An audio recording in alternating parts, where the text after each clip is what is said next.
image of immortality in the wilderness. So obviously this is kind of an abstracted representation of that incorporates some of the ideas of repetition from Buddhist thought.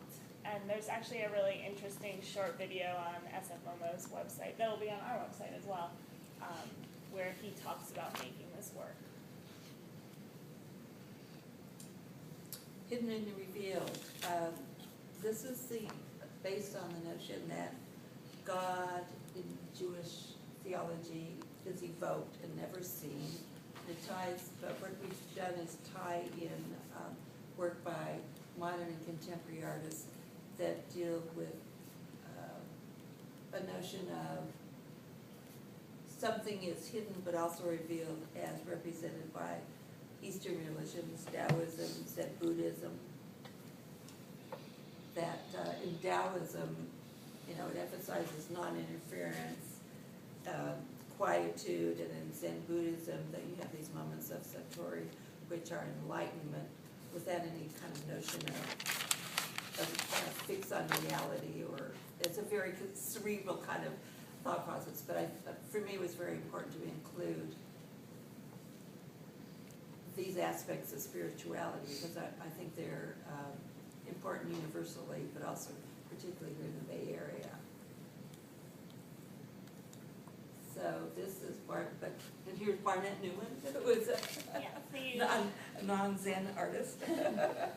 You may recall Barnett Newman is the artist who did the Zoom Zoom work in the lobby.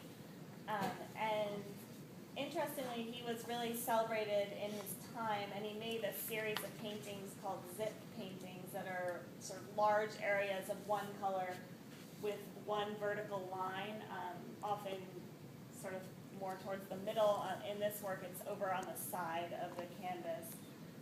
And his work wasn't really, although he often used Jewish terms in the titles of his work wasn't really interpreted through a Jewish lens until after his death, and he actually died in 1970, so this was made just at the very end of his life.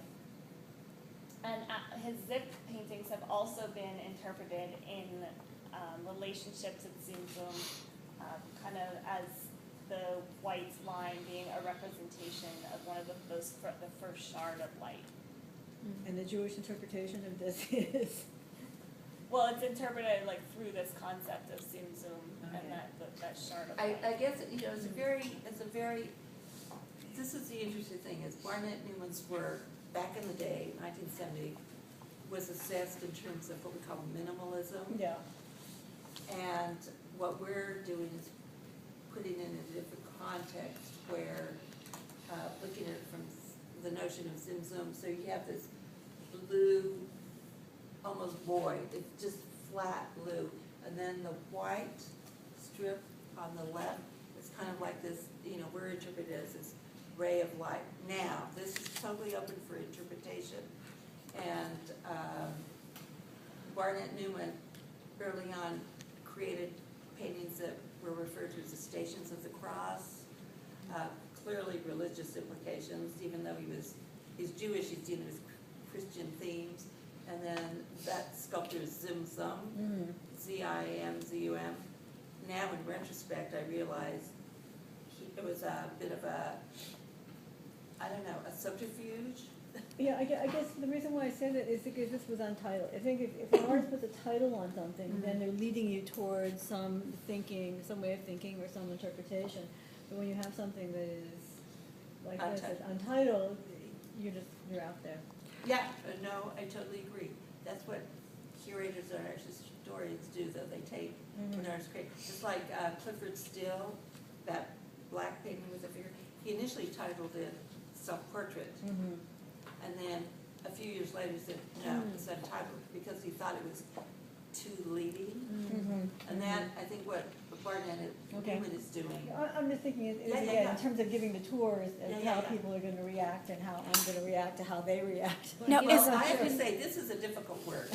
It's a difficult work to you also don't embrace have to this say, like, this is the definitive interpretation. You can say, one interpretation. But is this it's beyond the CJM that these have been interpreted in a Kabbalist? It's not just us saying that, right? Yeah, okay, that's, No, so, no, yeah.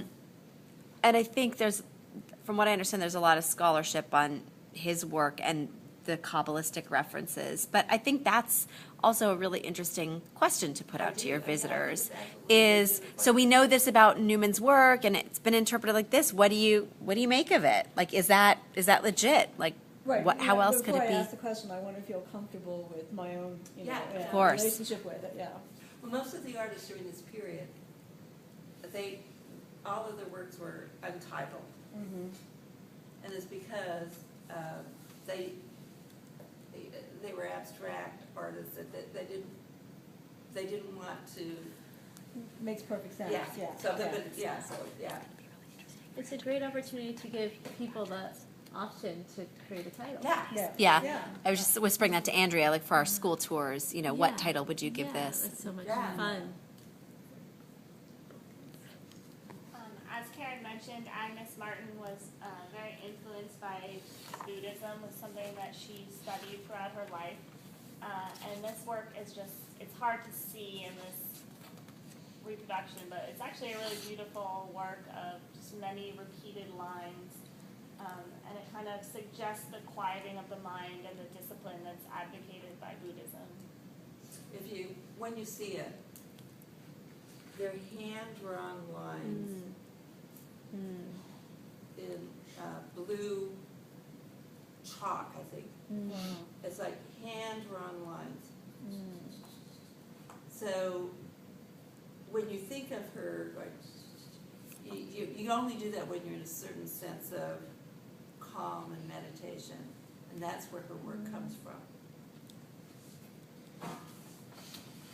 Loss and Redemption. This is the last section in our exhibition, and it addresses the whole idea of the Jewish sense of loss, exile, and again, redemption. This is where we have some of our very important works by major American artists who also happen to be Jewish: Philip Guston, Mark Rothko.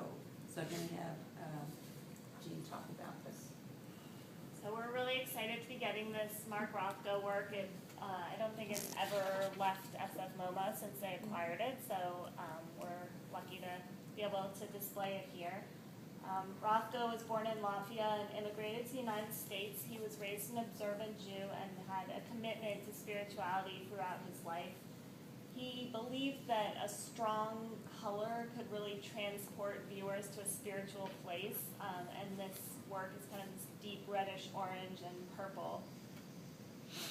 And I think many people feel like it's a very spiritual work. And just to read a quote by Rothko, he said, "The people who weep before my pictures are having the same religious experience I had when I painted them." Just to let you know, Rothko started out in the 1930s as a figurative artist, social realist, then started painting, and then started dealing with Christian iconography, Egyptian iconography, spiritual themes, and gradually, and then surrealist, distilling them, surrealist form, and ultimately ended up with these beautiful abstractions. So with people, you may have some visitors say, I could have done that. But he is actually one of the most well-known and respected American artists. But most of the artists that you'll see in the exhibition, at least of Rothko's period, started out as figurative artists and worked their way toward abstraction, because that's where they ultimately felt their spirit.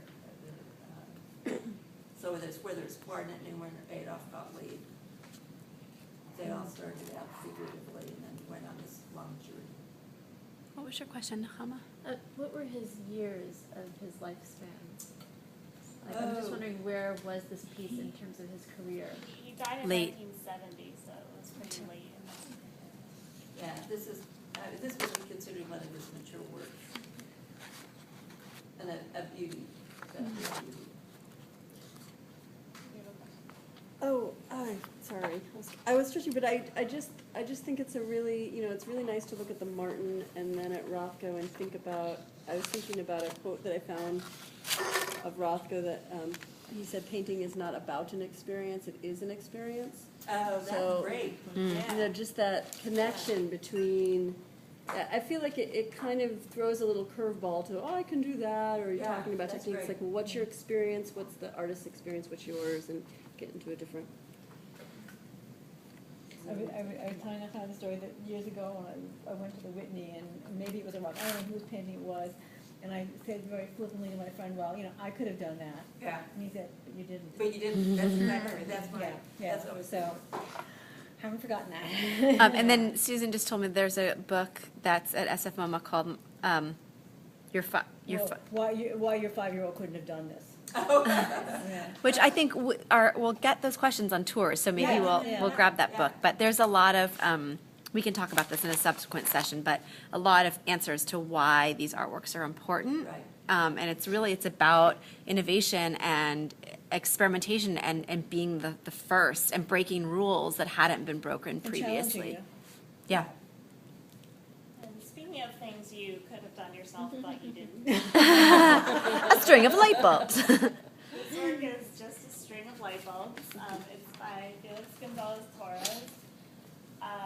He made a lot of work that was kind of symbolic and supposed to have a mass appeal, but also was very meaningful on a personal level. So he kind of always mixed the personal and the public in his work.